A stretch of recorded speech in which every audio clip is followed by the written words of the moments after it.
Hi friends అందరికీ ఈరోజైతే 5 రూపీస్ది మెంతుల ప్యాకెట్ అయితే తీసుకున్నాను నేను. ఒక గిన్నెలో అయితే నానేసుకున్నాను. ఒక రోజు మొత్తం నానేస్తాను. ఇది ఈవినింగ్ టైంలో నానేసాను. మార్నింగ్ టైంకి మంచిగా నానిపోయాయి.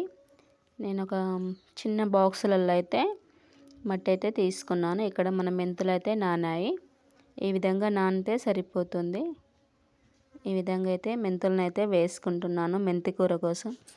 అయితే నేను చేసిన పొరపాటు ఏంటంటే కొంచెం పెద్ద బాక్సులు తీసుకుంటే బాగుండు అనిపించిన తర్వాతకి మొత్తం ఒకే దగ్గరికి ఇట్లా కోసాను కదా, అన్నీ ఉన్నాయి కదా అని ఎక్స్ట్రా మొత్తం వేసేసాను. అందులోనే అన్నీ దగ్గరికి మొలిచినాయి. ఈ విధంగా అయితే వేసుకున్నాను. నేను పైనంగా అయితే మట్టి పోస్తున్నాను.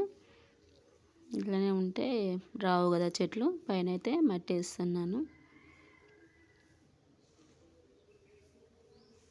మెంతి కూర మన ఇంట్లో తయారు చేసుకుంది, మన చేతులతో చేసుకుంది చాలా బాగుంటుంది కదా. ఎందుకో అలా వేయాలనిపించింది. ఇంతకుముందు కూడా వేసాను కానీ నేను కింద నేలపైన వేసాను. తెల్లారి అయితే ఈ విధంగా వచ్చింది. ఒకరోజు కొంచెం మొక్కలు వచ్చినాయి. ఇదైతే వారం రోజులది. వారం రోజులకైతే ఈ విధంగా వచ్చినాయి. మధ్యలో కొంచెం తీసాను నేను. చాలా ఒత్తుగా వచ్చిందనమాట. కొంచెం తీస్తే ఇక్కడ గ్యాప్ కూడా వచ్చింది.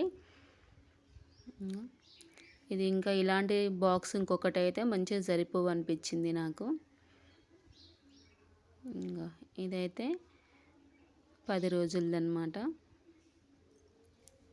రోజుకి కొంచెం కొంచెం పెరుగుతూ ఆకు కూడా పెద్దగా వస్తుంది. మన మెంతి కూర అయితే ఈ విధంగా అయితే వచ్చింది. చూడండి ఫ్రెండ్స్, న్యాచురల్గా మన చేతులతో పెంచుకుంది చాలా బాగుంటుంది కదా. నాకైతే చాలా బాగా అనిపించింది. చూడండి. బాయ్ మరి.